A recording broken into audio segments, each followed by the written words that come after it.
María Magdalena como la melancolía es una obra atribuida a Artemisa Gentileschi, pintada entre 1622 y 1625, que se encuentra actualmente en el Museo Soumaya de la Ciudad de México. En la obra, María Magdalena se encuentra elegantemente vestida, sentada con la mano izquierda sobre el muslo y la derecha sosteniendo su rostro que ciertamente denota tristeza, pues los ojos rojos nos podrían indicar que ha llorado.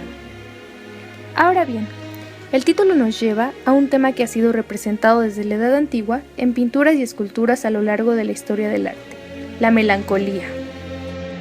Recordemos que la psicología de la antigüedad se basaba en una clasificación cuaternaria que deducía los principales temperamentos según el predominio de 4 humores: bilis amarilla, flema, sangre y bilis negra, de los cuales tenemos los temperamentos colérico o bilioso, sanguíneo, flemático y melancólico. Temperamento en el cual predominaba la bilis negra. Vista como enfermedad, la melancolía estuvo inminentemente asociada a la tristeza, a la depresión, a la angustia y a la locura. Por otro lado, en la cosmología moral medieval se asocia tradicionalmente a la tierra, al otoño o al invierno, al elemento seco, al frío, al color negro, a la vejez o a la madurez y al planeta Saturno, entre cuyos hijos el melancólico encuentra un lugar junto al ahorcado, al cojo, el labrador, al jugador de juegos de azar, el religioso y el porquero. Como síndrome fisiológico, tenía el ennegrecimiento de la piel, de la sangre y la orina, así como el endurecimiento del pulso, el ardor en el vientre o la flatulencia.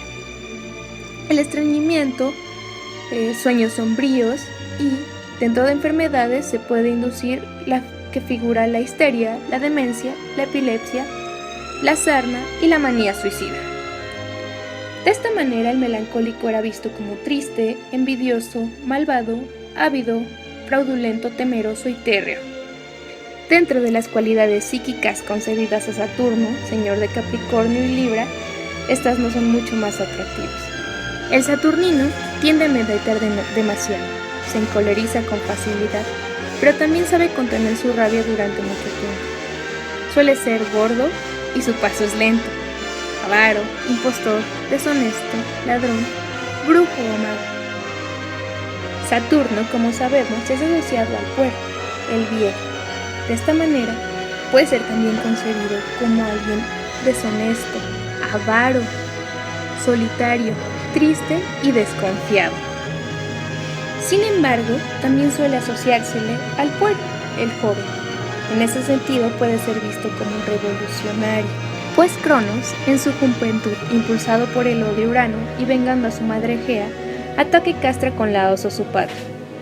Lo derroca y comienza una nueva generación, la Edad Dorada.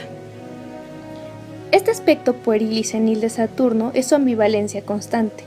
Tiene el poder de desacar el alma y sumirnos a obligarnos a enfrentar emociones pesadas hasta el fondo, pero solo de esta manera, donde el alma se permite asentarse y pudrirse, podemos ver sus beneficios.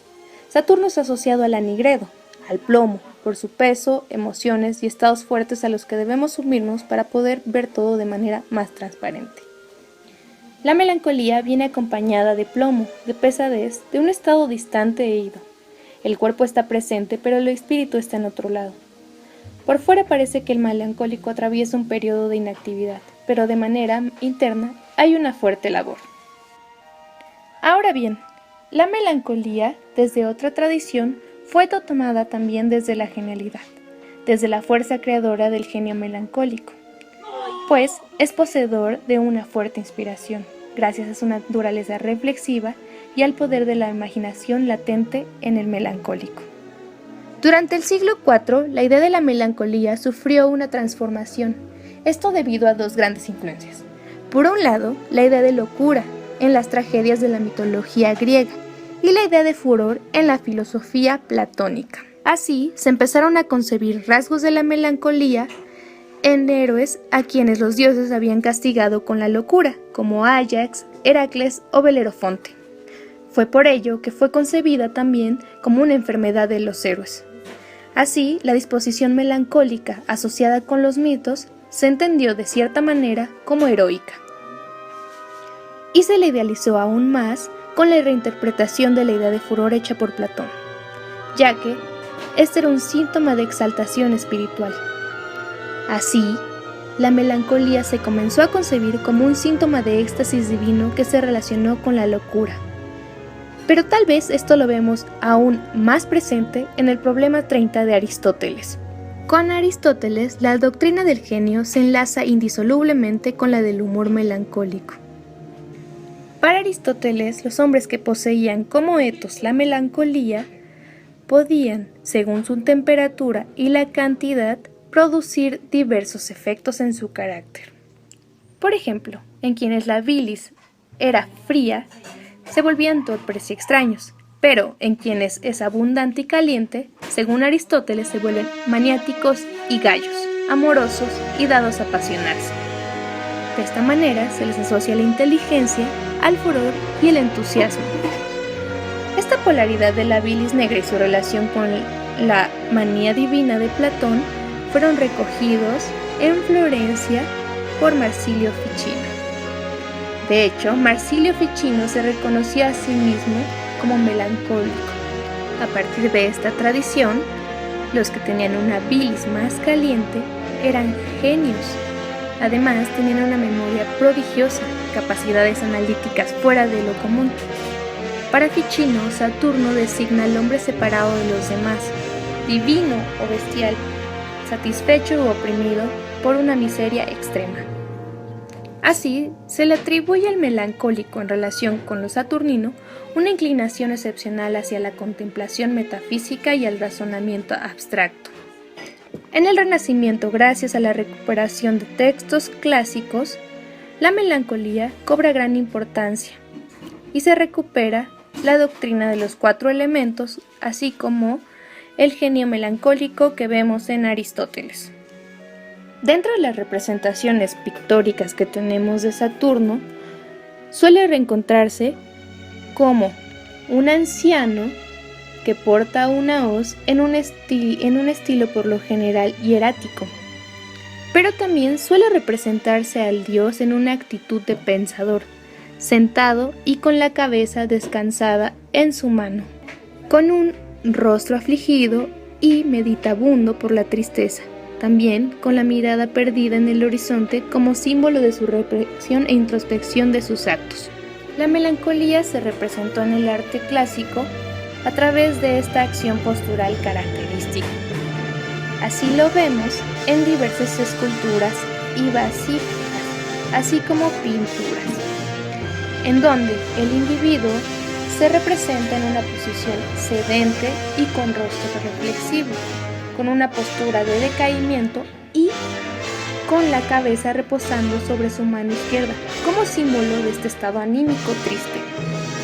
Dicha postura fue retomada en el arte del Renacimiento como rasgo característico en la representación del carácter melancólico. Durante la Edad Media, la melancolía siguió concibiéndose a partir de la teoría de los humores de Hipócrates y Galeno. Sin embargo, la melancolía se relacionó con la sedia y se la asoció a un demonio, Daemon Meridiamus, el cual se introducía en el corazón, estimulando el desánimo y la desesperación del mismo, desembocando en estados de tristeza y aflicción, haciendo que el individuo entrara en un estado de reflexión y abatimiento que lo llevaba a la ociosidad, a la falta de devoción y a la frialdad. Durante el Renacimiento, la melancolía o el temperamento melancólico se siguió concibiendo dentro del sistema de los 4 humores que se relacionaban con Saturno.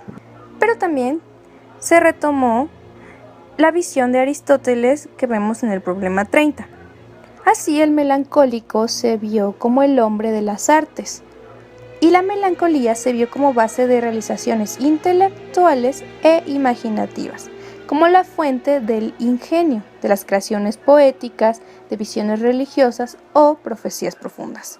La melancolía se representaba dentro del sistema de los 4 humores, en los que intentaban distinguir los diferentes tipos de temperamento. Era común el uso de grabados y litografías. Normalmente se encargaron como un conjunto de 4 imágenes en las que se simbolizaba cada carácter. Estas interpretaciones fueron evolucionando y se representaron de manera más específica las actitudes de cada uno de estos temperamentos, atribuyéndoseles ya personalidades específicas. Así, la melancolía siguió mostrándose como alguien de carácter triste, letárgico y somnoliento, aunque también se le mostraba como un ser avaro y astuto. Poco a poco, estas representaciones se fueron humanizando y a los personajes se les agregaba vestimentas de la época. Así también se representó los rasgos distintivos de la melancolía en diversos personajes. Algunos de estos rasgos pueden ser una expresión adusta, la actitud de la cabeza reposada sobre la mano o la mirada perdida, como también algunos elementos simbológicos representativos de este carácter, por ejemplo a Saturno, a un perro y herramientas. Todos estos elementos asociados a la melancolía lo vemos más marcado en el grabado Melancolía I de Durero, en el que se agrupan todos los aspectos que fueron característicos de la melancolía desde la antigüedad hasta ese momento. En el grabado nos encontramos con un ángel que tiene la postura del temperamento melancólico y en su pie nos encontramos con utensilios del artesano geómetra. También nos encontramos el reloj de arena, la campana, la balanza vinculados a Cronos, Saturno, dios del tiempo y de la medida. Sin embargo, hubo otro tipo de representaciones artísticas que surgieron a partir del siglo XVI, en el que se retoma la figura melancólica que vemos en Durero para representar todo lo relacionado a la tristeza y al duelo. Esto lo vemos, por ejemplo, en las imágenes que representan la pasión. Así tenemos imágenes de la piedad, la Magdalena, la muerte, el sacrificio o el tormento. Ahora bien, regresando a la pintura de María Magdalena, nos encontramos con Magdalena representada con esta postura característica de la melancolía, en alusión a este estado de tristeza. María Magdalena es comúnmente representada con un cabello color cobrizo o pelirrojo, y según la iglesia sus últimos días tendrían una vida eremítica, y esa es la razón por la cual en muchas pinturas aparece con una cabellera larga. Por otro lado, no es de gratis que usemos la expresión llorar como Magdalena. La iconografía cristiana la representa como una mujer penitente, afligida y llorosa. María Magdalena es una mujer adúltera que es salvada de la lapidación por Jesús y que por su condición de pecadora arrepentida la iconografía representa siempre llorando. Recordemos también que tras la muerte de Cristo, María Magdalena llora a sus pies junto a la Virgen María. A María Magdalena también suele representársele junto con un bote de ungüentos o perfumes. En esta representación, algunas de las interpretaciones nos dicen que posiblemente la artista, al haber sido abusada en 1611, haya expresado su propio estado de ánimo. Esta pieza es un ejemplo del intenso claroscuro propio del estilo barroco, que hace ecos al estilo de Caravaggio. De hecho, suele situársele a la corriente pictórica llamada Caravaggismo. En la pintura encontramos el perfumero, que es característico de María Betania, pero que iconográficamente, de manera equívoca, se ha asociado a María Magdalena. Finalmente, un rasgo interesante dentro de la pintura es el pliegue generado entre la axila y el brazo de María Magdalena, rasgo que se ha interpretado como una alusión al sexo.